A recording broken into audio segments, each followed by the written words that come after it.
자, 그런가 하면 여당에서는 비대위를 띄우기로 결정을 했습니다. 원내대표 이야기 들어보시죠. 가급적 신속히 당 체제를 정비해서 책임감 있게 일할 수 있는 그런 분위기를 만드는 데 최선을 다하겠습니다. 전당대회를 하기 위해서는 비대위를 거쳐야 됩니다. 그래서 당헌 당규상 그렇게 되어 있습니다. 최고위원회가 있는 상태면은 비대위가 이제 거칠 필요가 없는데 지금 최고위가 없고 전당대회를 하기 위해서는 실무적인 절차를 진행하는데 비대위가 당헌 당규상 필요한 것으로 규정되어 있습니다. 대표님 중심으로 비대위를 구성하고 그다음에 전당대회를 치른다. 결정된 거 없습니다. 자, 결국 또 비대위를 띄우기로 했는데 한동훈 비대위원장 이후에 국민의힘을 이끌 사람은 누가 될지에 대해서 여당 지지자들 사이에서 관심이 높아지고 있습니다. 결국 이 총선 이후에 이 상황을 어떻게 전열을 재정비하고 당을 수습해 내느냐가 가장 큰 관건이겠죠. 향후에 이 당을 맡게 될 사람은 윤 대통령 취임 23개월 만에 네 번째 비대위 출범 예정입니다. 주호영 비대위, 정진석 비대위, 한동훈 비대위 그 이후 생각을 해보면 선거는 정권 심판론에 밀려서 졌긴 했지만 한동훈 비대위 체제가 당을 재빠르게 쇄신해냈다라는 평가는 받고 있어요. 정진석 비대위 체제도 혼란스러웠던 당을 아주 일사불란하게 재정비했다라는 평가를 받고 있습니다. 자, 그렇다면 이어서 그 다음 비대위원장은 누가 될 것인가? 지금 이 한동훈 비대위원장 이후에 당을 이끌게 될 인물은 김영주 의원님, 네. 뚜렷한 목표가 있어요.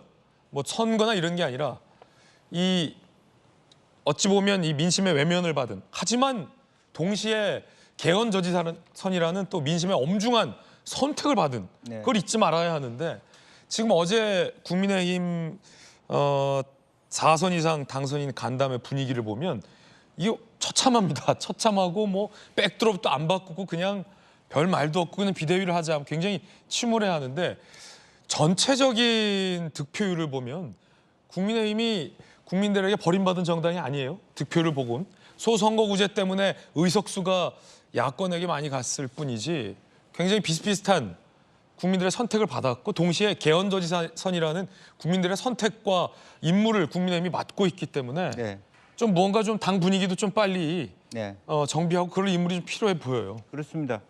가급적이면 이번에 당선되신 분들 중에서 다선 의원 중에 가령 조경태 의원 같은 분이 6선이 됐으니까 다만 이제 그 비대위원장이 되실 분들은 차기 전당대회에서 주자로 뛰지 않을 분으로 모셨으면 좋겠다. 그래야죠. 만약 조경태 의원조차도 나 당대표 나갈래 하면 그분은 아닐 수도 있는 것인데 일종의 어떤 전당대회 직전까지 어떤 관리형. 안정되게 관리하는데 다선 의원 중에서 이번에 다시 살아오신 분들 중심으로 했으면 좋겠다.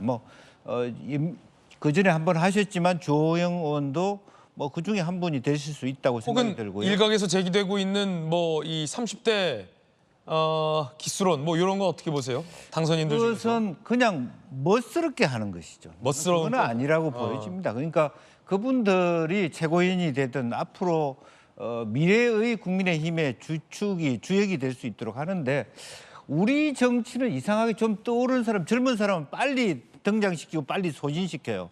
그다음에 그냥 내팽개친다고 결과가 안 좋으면. 나는 그런 부분이 원하지 않고 당의 자산으로 좀 더 정말로 지금 더 깊이 있게 예를 들면 저는 그런 얘기를 하고 싶어요.